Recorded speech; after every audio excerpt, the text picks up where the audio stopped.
E, professor Gilberto, o senhor pode falar um pouquinho sobre a vida de Jesus dos 12 até os 30 anos? O que aconteceu? Por gentileza? Tem aí uma teoria de Sim. que ele foi para a Índia. Não foi para a Índia. Fatos bíblicos, históricos, né? Porque quando eu escrevi o livro A Iniciação de Jesus, que eu tenho para vender, posso enviar por Sedex,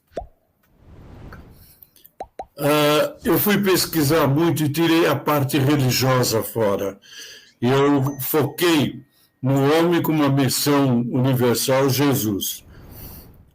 Ele, quando tinha 12 anos, os pais foram fazer uma peregrinação a Jerusalém e Jesus desapareceu, né? E os pais voltaram e acharam ele dando uma aula para os doutores da lei. Sim. Só que, veja bem, Youssef Caifás estava lá e reconheceu ele como Messias. E era perigoso, porque pelas ideias que ele trazia, ele podia destruir todo o Sinédrio, e inclusive Caifás. Então, Maria leva eles de volta, né? Só que numa noite, os evangelhos não falam isso. Numa noite, Gabriel se apresentou novamente para Maria e disse: tira o menino da Judéia que eles vão matá-lo. Então puseram ele numa caravana para o Egito. Quando ele era criança, ele viveu no Egito, porque teve que fugir também. Dizem que ele foi para Alexandria. Não, Alexandria não tinha nada e era totalmente dominado pelos romanos e gregos, né, de onde originou Cleópatra e os Ptolomeus. Ele ficou onde hoje é o Cairo. E ali era a grande comunidade judaica. Isso tudo foi passado para a minha mente, tá? Sim. Eu acho que esse livro eu psicografei ele inteiro. Então, ele tomou conhecimento ali, no Egito, da magia dele, o poder que ele ia ter sobre toda a humanidade pelo resto, enquanto o mundo vivesse, ele ia ter essa influência. E ele ficou aprendendo no templo de Pitá sobre Deus, o Deus de Abraão, até os 28 anos. Aos 28 anos ele vai para o Jordão, para a Jordânia. Eu estive nesse local, no local onde ele foi batizado. E ali viviam os essênios. E os essênios, eles tinham a essência de Judá, a essência do verdadeiro judaísmo, a essência de Deus, de Abraão. Então, Jesus passa 2 anos com os essênios, aprendendo a essência da verdadeira sabedoria de Deus de Abraão. E depois do batismo, ele vai então para a Judéia e inicia o seu ministério, seu sagrado ministério. Entendeu? Gilberto, sim. Por que você acha que não está descrito na Bíblia essa fase de Jesus?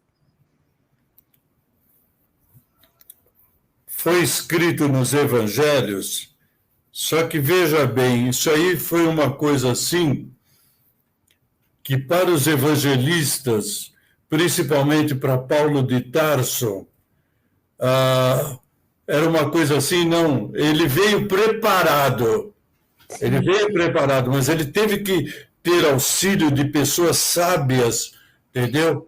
Como era um judeu que ele teve contato lá, isso me veio por intuição, chamado Arão, que preparou ele para a missão. Porque nós não somos preparados para a nossa missão na espiritualidade.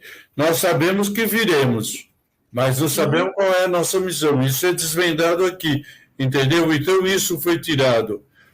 Eu considero Constantino Paulo de Tarso e o primeiro conselho de Tentro como os grandes inimigos do cristianismo e que fizeram toda a bagunça que era, porque colocaram no meio coisas que não eram verdadeiras e tiraram a verdadeira essência de Jesus.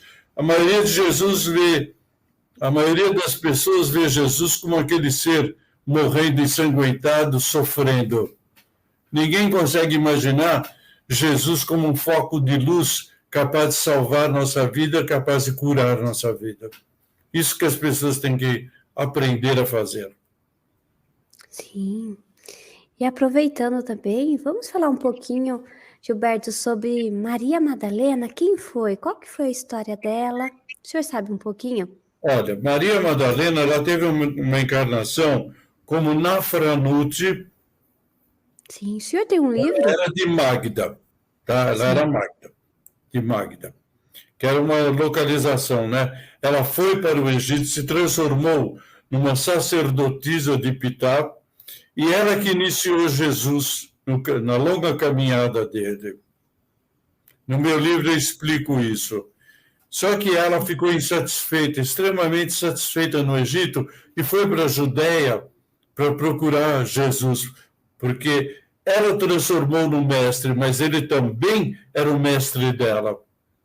Sim, com certeza. Por isso que ela foi para a Judéia, e como ela era uma mulher que não vivia presa, porque Moisés, as mulheres não podiam entrar na sinagoga, as mulheres tinham que estar totalmente cobertas, não podiam mostrar nada. E ela, como egípcia, não fazia isso, então acharam que ela era uma prostituta. Ela nunca foi prostituta, ela era uma mulher magnífica, de muita sabedoria e letrada. Por isso que quando ela foi encontrar Jesus, quem que ela viu? Jesus? Não, ele estava morto. Ela viu o espírito dele. Sim, sim. Tanto que ele diz, não me toque. Eu ainda não subi para o Pai, quer dizer, não toque porque você não pode tocar espírito, você não consegue.